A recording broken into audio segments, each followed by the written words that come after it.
అందరికీ నమస్కారం. కార్తీక మాసంలో కార్తీక పురాణం చదివిన వారికి ఎంత పుణ్యమైతే లభిస్తుందో, విన్నవారికి కూడా సమాన పుణ్యాన్నయితే ఆ ఈశ్వరుడు ప్రసాదిస్తాడండి. ఈరోజు కార్తీక పురాణంలో మొదటి అధ్యాయంనైతే చదువుకుందామండి. ఓం శుక్లాంబరధరం విష్ణుం శశివర్ణం చతుర్భుజం ప్రసన్నవదనం ధ్యాయేత్ సర్వవిఘ్నోపశాంతయే. 1వ అధ్యాయము జనక వశిష్ఠ సంవాదము. నైమికారణ్యమందు సత్రయాగ దీక్షితులైన సౌనకాది మహామునులు ఒకప్పుడు జనకునకు వశిష్ఠ మహాముని చేత చెప్పబడిన కార్తీక మహత్యమును సవిస్తారముగా మేము మీ వలన వినగోరితిమని సుతుని అడిగిరి. సుతుడు ఇట్లు చెప్పెను: సౌనకాది సమస్త మునిలారా వినుడు.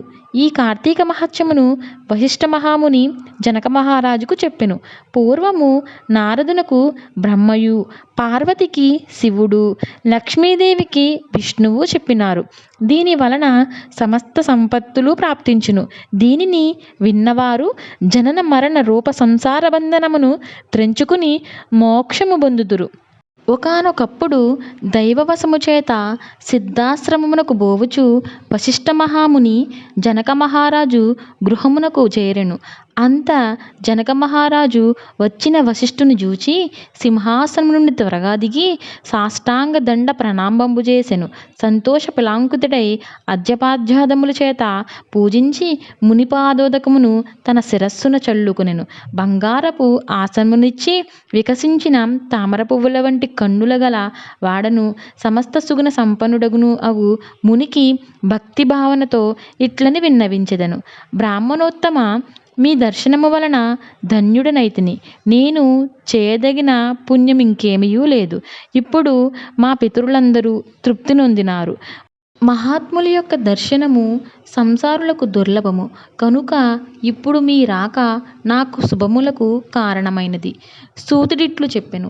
తరువాత వశిష్ఠ మహర్షి వికసించిన ముఖము గలవాడై దయతో కూడినవాడై సంతోషించి చిరునవ్వుతో ఇట్లని పలికెను: రాజోత్తమ, నీకు క్షేమమునుగాక. నేను మా ఆశ్రమమునకు బోచున్నాను.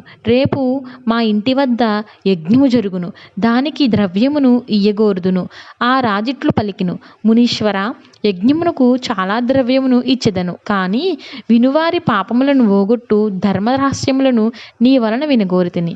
నీకు తెలియని ధర్మరహస్యములు లేవు కాబట్టి అధిక ఫలం ఇచ్చడి సూక్ష్మ ధర్మములను నాకు చెప్పుము. మునీశ్వర, ధర్మాజ్ఞ కార్తీక మాసము సమస్త మాసముల కంటెను సమస్త ధర్మముల కంటెను ఎట్లధికమైనదో దానిని వినగోరితిని. నాకు చెప్పుము. వశిష్ఠుడిట్లు పలికెను: రాజా, పూర్వపుణ్యముల వలన సత్వశుద్ధి కలుగును. సత్వశుద్ధి కలిగిన పుణ్యమార్గమందు అభిలాష కలుగును. లోకోపకారార్థమై నీవడిగిన మాట చాలా బాగున్నది. చెప్పెదను వినుము. విన్నంతనే పాపములు నశించును, సత్వగుణము కలుగును. రాజా, సూర్యుడు తులారాశియందుండగా కార్తీక మాసములో చేసిన స్నానము, దానము, అర్చనము మొదలైనవి మంచి మనస్సుతో ఏవి చేసినను అవి అక్షయములగునని మునీశ్వరులు చెప్పిరి. కార్తీక వ్రతమును తులా సంక్రమణకు సూర్యుడు తులారాశిలో ప్రవేశించుట మొదలుకొని గాని కార్తీక శుక్ల ప్రతిపత్ మొదలుకొని గాని ఆరంభించి నెల రోజులు చేయవలను. ఆరంభమందు: ఓ దామోదర, నేను కార్తీక వ్రతము ఆరంభించుచున్నాను. దానిని నిర్విఘ్నముగా పూర్తి చేయము అని సంకల్పము చేసి కార్తీక స్నానం ఆరంభించవలను. కార్తీక మాసమందు సూర్యోదయ సమయమున కావేరీ నదియందు స్నానమాచరించిన వారికి మహాఫలము కలుగగలదు. సూర్యుడు తులారాశిని ప్రవేశించిన తోడనే 3 లోకములను పవిత్రము చేయుచు గంగా ద్రవరూపమును ధరించి సమస్త నదీజలములందును ప్రవేశించును. తులారాశియందు కార్తీకమున చెరువులందును, దిగుడు బావులందును, నూతులందును, చిన్న కాలువలందును హరి నివసించియుండెను. రాజా, కార్తీకమందు వ్రతము అన్ని వర్ణముల వారును చేయవచ్చును. బ్రాహ్మణుడు కార్తీక మాసమందు గంగకు పోయి నమస్కరించి హరిని ధ్యానించి కాళ్ళు చేతులు కడుగుకొని ఆచమనం చేసి శుద్ధుడై మంత్రముల చేత భైరవాగ్నిమును పొంది ములలోతు జలమందు స్నానము చేయవలెను. తరువాత దేవర్షి పితృతర్పణమాచరించి హరిభక్తితో అగమహర్షణ మంత్రమును పఠింపుచు బ్రొటనవేలి కొనతో ఉదకమును ఆలోడనము చేసి తీరమునకు వచ్చి అచ్చట యక్ష తర్పణమును చేసి ధరించిన వస్త్రమును విడిచికట్టుకుని ఉదకమును వదిలి ఆచమనము చేసి శిరస్సును వదిలి మిగిలిన శరీరమంతయు తడి వస్త్రముతో తుడుచుకుని నారాయణ ధ్యానమాచరించుచు ధౌతవస్త్రమును ధరించవలెను. తరువాత బ్రాహ్మణుడు గోపీచందనముతో ఊర్ధ్వపుండ్రములను ధరించి సంధ్యావందనము చేసి గాయత్రీ జపము చేయవలెను. స్త్రీలు గౌరీ జపము చేయవలెను. తరువాత ఔపాసనము గావించి బ్రహ్మయజ్ఞము చేసి తన తోటలో నుండి పుష్పములు తెచ్చి శంఖచక్రములను ధరించిన హరిని భక్తితో సాలగ్రామమందు షోడశోపచారములతో పూజించవలెను. కార్తీక పురాణము పఠించి లేక విని ఇంటికి వెళ్ళి భక్తితో దేవతార్చన చేసి విశ్వదేవమును నెరవేర్చి భోజనము చేసి ఆచమనమును గావించిన తరువాత పురాణ కాలక్షేపమును చేయవలెను.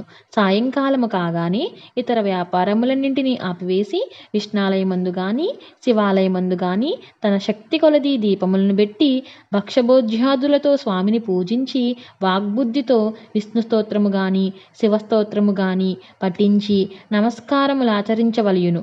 ఎవ్వడు కార్తీక వ్రతము భక్తితో చేయుచున్నాడో వాడు పునరావృత్తి వర్జితమైన వైకుంఠమును పొందుచున్నాడు.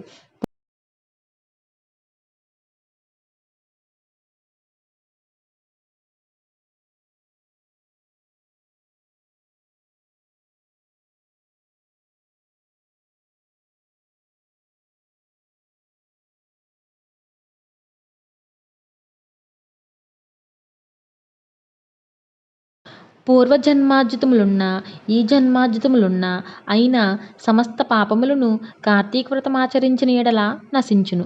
బ్రాహ్మణుడు గాని క్షత్రియుడు గాని వైశ్యుడు గాని శూద్రుడు గాని ఋషీశ్వరుడు గాని స్త్రీలు గాని భక్తి శ్రద్ధలతో కార్తీక వ్రతమును చేసిన ఎడల వానికి పునరావృత్తి లేదు, వైకుంఠమునందుదురు.